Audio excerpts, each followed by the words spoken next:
அபார கருணா சிந்தும் ஞானதம் சாந்த ரூபிணம் ஸ்ரீ சந்திரசேகர குரும் பிரணமாமி முதான்வகம். ஸ்ரீ குருபியோ நமஹ. குருவே சரணம். கோபுரம் டிவி நேயர்களுக்கு பக்திபூர்வமான வணக்கங்கள். மகாபிரியவா அற்புதங்கள் தொடரில் பலவிதமான அற்புதங்களை நாம் பார்த்துட்டே வந்திருக்கோம்.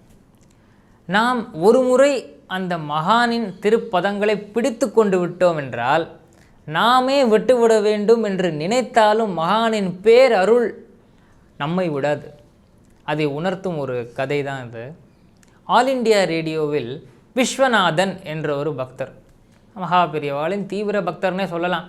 அவர் கிரகத்தில் சுவாமி என்றாலே அது மகாபிரியவா தான். எல்லாத்துக்கும் மகாபிரியவாள்கிட்ட தான் அவர் வேண்டிப்பார். எங்கே போனாலும் மகாபிரியவாளின் பிம்பம் முன்னாடி அதை நின்று சொல்லிட்டு தான் போவார். அவ்வளவு பக்தி. ஒரு முறை அவர் தன் மனைவியோடு குடும்பத்தோடு வெளியூர் போக வேண்டிய கட்டாயம். என்ன பண்ணுறார், தங்கள் கிரகத்தில் அந்த மகாபிரியவாளின் திருமுன் நின்று கொண்டு, பெரியவா நாங்கள் அவசியமாக ஊருக்கு போயே ஆக வேண்டிய ஒரு சூழ்நிலை, அதனால் இந்த ஊரில் வேறு திருட்டு பயம் ஜாஸ்தின்லாம் பேசிக்கிறா, ரொம்ப பயமாக இருக்குது, பெரியவா தான் எங்கள் கூட இருந்து எங்களை பாதுகாக்கணும், அந்த கிரகத்துலேயும் எந்த விதமான அசம்பாவிதமும் இல்லாமல் காப்பாற்றணும்னு வேண்டிண்டு அவர் முன்னிருந்த அந்த விபூதியை கிண்ணத்துலேருந்து எடுத்து இட்டுண்டு இவர்களும் வீட்டை பூட்டி விட்டு கிளம்புகிறார்கள். ஊரை விட்டு சென்று விடுகிறார்கள். வெளியூருக்கு போயிடுறா. கொஞ்ச நாள் வேலை இருக்குது வெளியூரில், அதுவும் அலுவல் பணியாக வேற போயிருக்கா. இப்படி வேறு ஊரில் இருக்கும்பொழுது ஒரு நாளைக்கு இவர்களுக்கு ஒரு தகவல் வருகிறது. உங்கள் வீட்டில் பூட்டை உடச்சி திருடங்க பூந்துட்டாங்க, அந்த ஏரியாவே இப்போ உங்கள் வீட்டை நோக்கி தான் இருக்குது, வீட்டுக்குள்ளே பூந்தி எதையோ எடுத்துக்கிட்டு போயிட்டாங்கங்கிற விஷயம் வருது. உடனே பதைத்து கொண்டு, பெரியவா நாங்கள் வேண்டின்றோமே அப்படியும் இப்படி ஆயிடுத்தேங்கிற அந்த பரபரப்புலையும் டென்ஷன்லையும் இருக்கிற வேலையெல்லாம் அப்படியே விட்டுட்டு அடுத்த பஸ்ஸை பிடிச்சிட்டு திருப்பி நேர தங்கள் ஊருக்கு வீட்டுக்கு பார்த்தால் வீட்டின் கதவு உடைக்கப்பட்டிருக்கிறது, பூட்டு கீழே இருக்குது. வீட்டின் உள்ளே போய் பார்த்தால் எல்லாமே தரையில் அலங்கோலமாக கொட்டி வைக்கப்பட்டிருக்கிறது. துணிமணி, நகைகள் எல்லாமே கீழே இருக்குது. அவங்க எப்படி வீட்டை அழகாக வச்சுட்டு போயிருந்தாலும் இப்போது அதற்கு தலைகீழாக இருக்குது வீடு. பெரியவான்னு நினச்சிண்டே அந்த பதைப்போட எல்லாத்தையும் எடுத்து, என்ன காணாமல் போயிருக்குன்னு தெரியல, இப்போது எடுத்தவன் யாருன்னு தெரியல, என்ன காணாமல் போயிருக்குன்னு தெரியல, எல்லாத்தையும் தேடுறா. அது இருக்கா இது இருக்கா, என்னென்ன ஞாபகம் வந்ததோ அந்த சமயத்தில் எல்லாத்தையும் தேடி பார்க்குறார். எல்லாத்தையும் தேடி பார்த்தால் அப்போதான் தெரியறது, தங்கள் இல்லத்தில் இருந்த பொருட்களில் ஒன்று கூட காணாமல் போகவில்லை. எல்லாமே மிகச்சரியாக அப்படியே இருக்குது. ஏங்க, திருட வந்தவன் துணிமணியை கூட விட்டுடுவான், சாவியெல்லாம் விட்டுடுவான், ஏன் பணம் காசை கூட விட்டுடுவான், நகையெல்லாமல் விட்டுட்டு போவான், பார்த்தா எடுத்துட்டு தானே போவான், அது கூட திருட்டு போகவில்லை, அப்படியே இருக்குது. என்னடா அது, திருடன் வந்திருக்கான்னாங்க, வீட்டெல்லாம் உடைச்சிருக்கான், பார்த்தா தெரியுது கதவு உடைக்கப்பட்டிருக்கிற, ஆனால் எதையுமே திருடிண்டு போலையே அப்படின்னு யோசிச்சுட்டு இருக்கும் பொழுதே போலீஸ் ஸ்டேஷன்லேருந்து இவர்களுக்கு ஒரு அழைப்பு வருகிறது.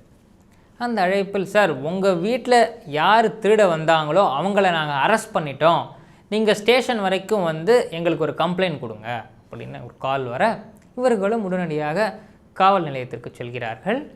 அங்கே போலீஸ் ஸ்டேஷன் போயிட்டு அங்கு அந்த இன்ஸ்பெக்டர் இருக்கார். அவர்கிட்ட அவர் இவர்களை பார்த்து சொல்கிறார், சார் உங்கள் வீட்டில் பூந்து திருடினது இவங்க 2 பேர் தான் சார், இவங்க தான் அவங்க வீட்டு கதவை உடைச்சிருக்காங்க, அது அவங்களே ஒத்துக்கிட்டாங்க.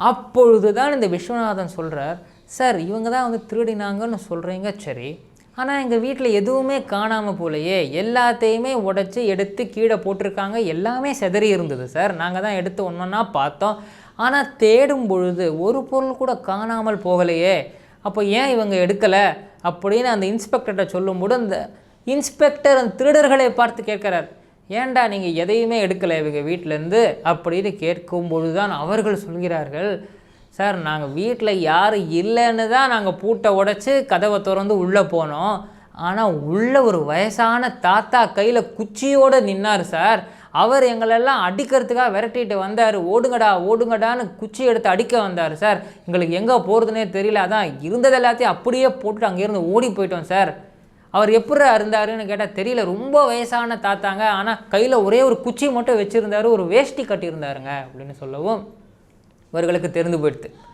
பூட்டி இருந்த வீட்டில் இருந்த ஒரே தாத்தா காஞ்சி மகாபெரியவர் மட்டும்தான். ஒரு பெரிய ஃபோட்டோ இருக்கும், அந்த பிம்பத்தில் மகாபெரியவர் நின்றுருப்பார். அதை தவிர அவர்கள் இல்லத்தில் வேறு ஒரு தாத்தா அன்று கிடையாது. அப்போ யார் இவர்கள் இல்லத்தை காத்திருக்கிறார்கள்? சாக்ஷாத் மகாபெரியவா தானே, இதில் சந்தேகமும் உண்டா? இப்போ நேர வீட்டுக்கு போய் கணவனும் மனைவியுமாக மகாபெரியவாளின் முன் அப்படியே நமஸ்காரம் பண்ணுறா. அந்த ஃபோட்டோவுக்கு முன்னாடி, பெரியவா எங்களை காப்பாற்றிட்டேளே பெரியவா, நாங்கள் ஒரு வார்த்தை கேட்டுண்டோங்கிறதுனால எங்களை காப்பாற்றிட்டேளோ பெரியவான்னு ஆனந்தத்தில் அழுது அப்படி வேண்டுகிறார்கள். அப்பொழுதும் அவர்களுக்கு ஒரு எண்ணம்.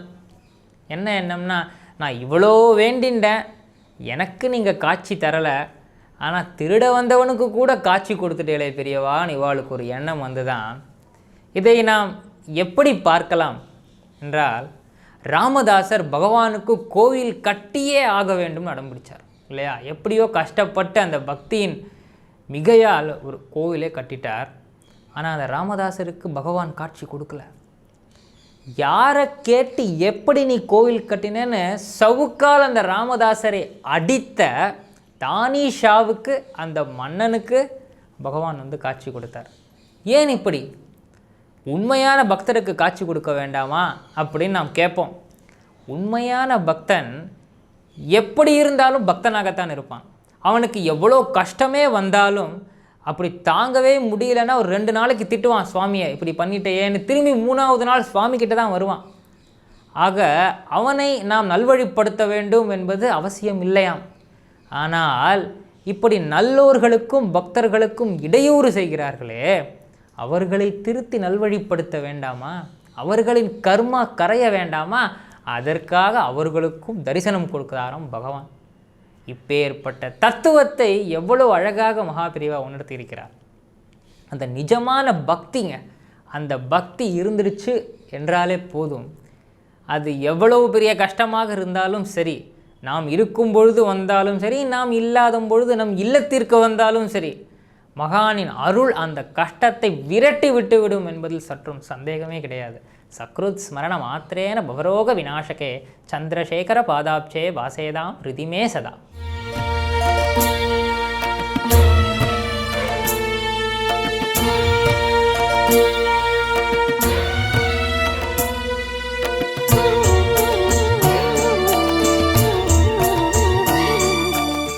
விதம் விதமான பக்தி நிகழ்ச்சிகளை உங்களுக்காக தந்து கொண்டிருக்கிறது உங்கள் கோபுரம் டிவி.